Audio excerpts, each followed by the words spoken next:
Hi friends, welcome to Ramma's Golden Diary. இன்னைக்கு இந்த வீடியோவில் டிஃப்ரெண்ட்டான ஈவினிங் ஸ்நாக்ஸ் garlic bread எப்படி பண்ணலான்னு பார்க்கலாம். வாங்க வீடியோக்குள்ளே போகலாம்.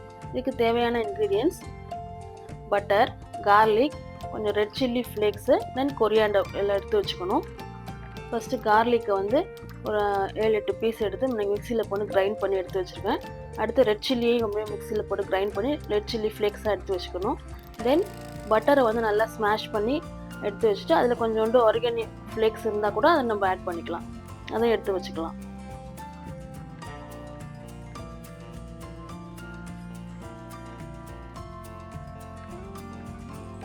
இப்போ ப்ரெட் எடுத்து அதை 3 ஸ்லைசஸாக கட் பண்ணி எடுத்துக்கிறோம்.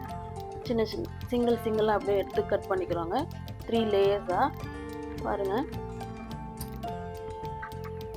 ஃபுல் ப்ரெட்டாகவும் போடலாம். நம்ம வந்து இந்த மாதிரி 3 பீசஸாக கூட கட் பண்ணி எடுத்து வச்சுக்கலாம். இப்போ நான் வந்து 3 பீசஸாக கட் பண்ணி எடுத்து வச்சுருக்கேன்.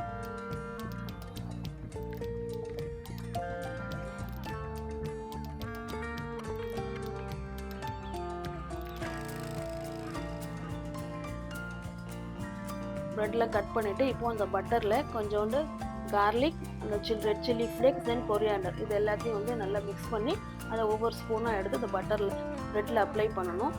ப்ரெட்டில் எல்லாத்தையும் ஃபுல்லாக ஸ்ப்ரெட் பண்ணி வச்சுட்டு இப்போ அதுக்கு மேலே கொஞ்சம் கொஞ்சமாக கொரியாண்டரையும் அதில் அப்படியே ஸ்டிக் பண்ணி வைக்கலாம். வச்சு பார்த்தோம்னா கொஞ்சம் அழகாக இருக்கும்.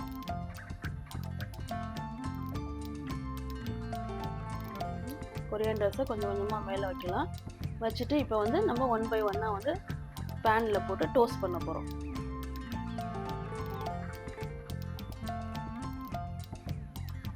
இப்போ ஃப்ரண்ட் அண்ட் பேக் நல்லா எல்லாத்தையும் நல்லா டோஸ்ட் பண்ணி எடுத்து வச்சிடும். அவ்வளோதான், கார்லிக் பிரெட் ரெடி ஆகிடுச்சு. இதோட டீ வச்சு நம்ம சர்வ் பண்ண வேண்டியதுதான். இதை வந்து பசங்க ஸ்கூல்லேருந்து வந்தோன்னா இந்த மாதிரி கிட்ஸுக்கு ப்ரிப்பேர் பண்ணி கொடுத்தீங்க அப்படின்னா ரொம்ப என்ஜாய் பண்ணி விரும்பி சாப்பிடுவாங்க. இந்த வீடியோ பிடிச்சிருந்துச்சுன்னா லைக் பண்ணுங்கள், ஷேர் பண்ணுங்கள். ரம்மாஸ் கோல்டன் டைரி சப்ஸ்கிரைப் பண்ணுங்கள். தேங்க்ஸ் ஃபார் வாட்சிங்.